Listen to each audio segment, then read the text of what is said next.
नमस्कार, मी अविनाश पाटील. आपल्या सगळ्यांचं स्वागत आहे आपल्या यूट्यूब चॅनलमध्ये.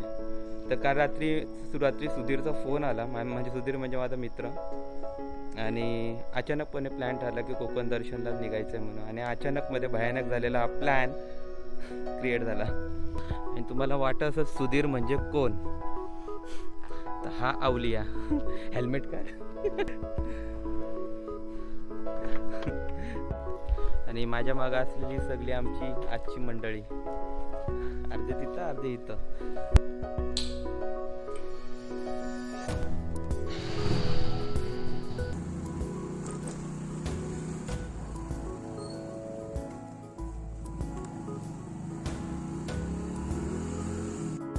सकाळच्या वेळी प्रवास करताना हवेत असणाऱ्या गारव्यामुळं आनंद द्विगुणित होत होता आणि एक वेगळीच ऊर्जा अंगात संचारली होती.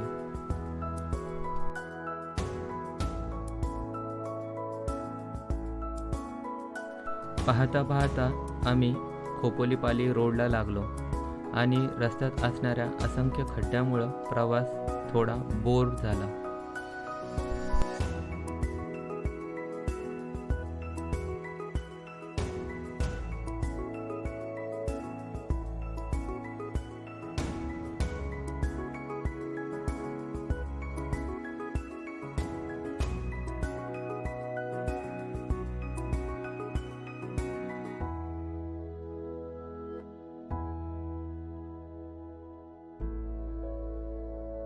असंख्य खड्ड्याचा प्रवास करून एकदाशी पालीत पोचलो.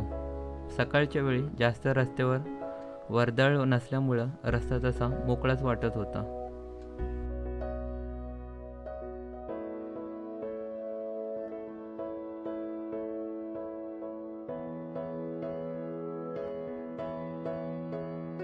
वाखन फाटा क्रॉस करून आम्ही मुंबई गोवा हायवेला लागलो आणि रस्त्याचं नूतनीकरणाच्या कामामुळे रस्त्यात असंख्य खड्डे पडले आहेत.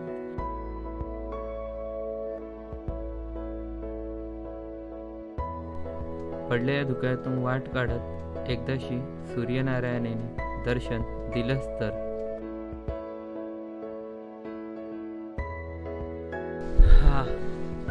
आता जवळपास 4 ते 4.5 तासाच्या प्रवासानंतर आता महाडच्या आसपास आम्ही थांबलोय. आमच्याबरोबर असलेलं एक मनुष्य सुधीर भाऊ अतिशय पोटाने असे भुकेने व्याकुळ झालेत आणि शेवटी त्यांनी मला थांबायची आज्ञा केलेली आहे. म्हणून आता थोडा एक नाश्ता ब्रेक घेतोय.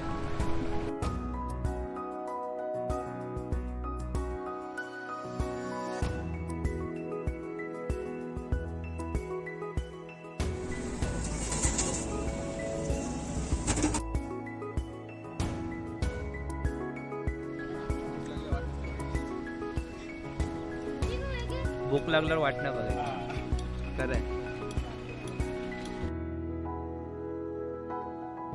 आता परत आम्ही महाडमध्ये थांबलेलो आहे आणि आमच्या मागं राहिलेली मंडळी जी आहेत ती आता परत आलेली आहेत. आणि त्यामध्ये पण आमच्यामध्ये आज 2 नवीन जे लग्न झालेले कपल आहेत ते म्हणजे हे. नाश्ता करण्यात भरपूरच वेळ वाया घालवला आणि एकदाशी पुढच्या प्रवासाला लागलो.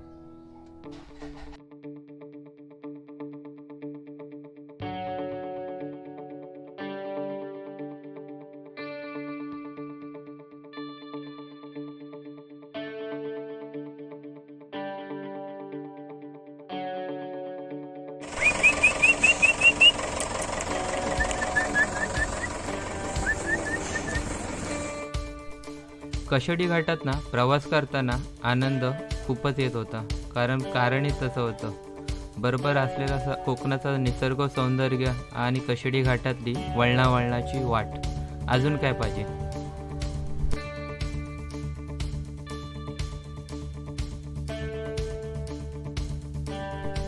घाट उतरून पुढे लोट्यात आल्यानंतर एक सुखद धक्का मिळणार होता हे मला कुठं माहिती होतं. आणि माझ्या लोट्यामधला माझा एक चांगला मित्र हा भेटलेला आहे.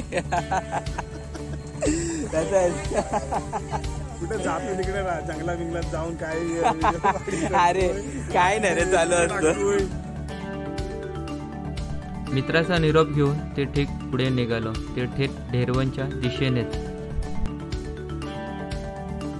आता आम्ही सावर्ड्यातनं आतमध्ये आलो आहे आणि आतमध्ये नंतर आलो डेरबनची इथं जी शिव समर्थ गड आहे तिथं भेट द्यायचं आलेलो, परंतु बॅड लक बंद आहे. आता समोरचा गेटच बघून आता आम्ही मन समाधानी करून इकडनं चाललो आहे. आम्ही या ठिकाणी आल्यानंतर भरपूर काही मिस करतो आहे, कारण आतमध्ये लॉकडाऊन असल्या कारण तो बहुतेक जी शिव समर्थ गडी आहे ती बंद आहे.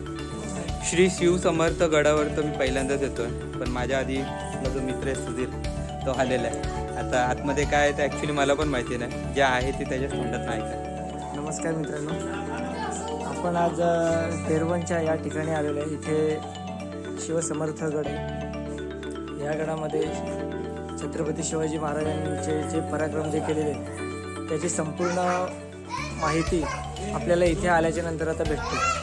पण आता कोविडच्यामुळे काही कारणास्तव आता सध्या व्हिजिट आता बंद झालेली आहे.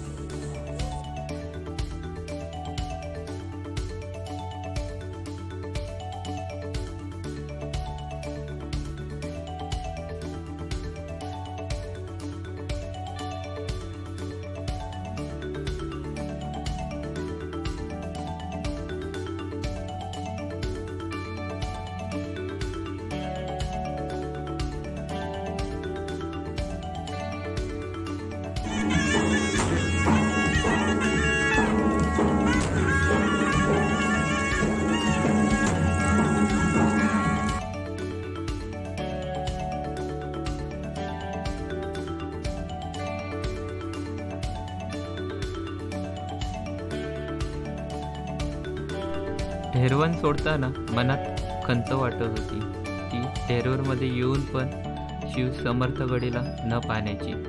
पण काय करणार, पुढचा प्रवास तर आता करायलाच हवा.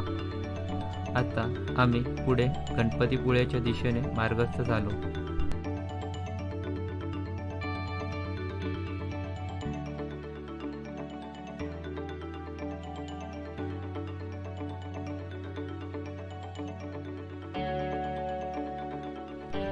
दिवस सरता सरता एकदाशी गणपतीपुळ्याच्या रस्त्याला लागलोच.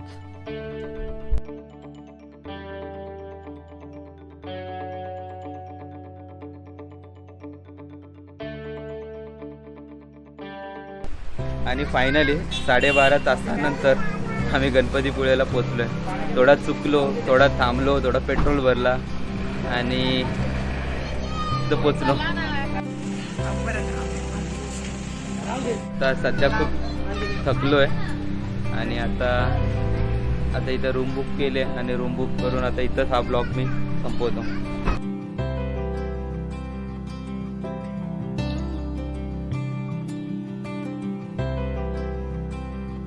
Subscribe now and press the bell icon. Never miss an update.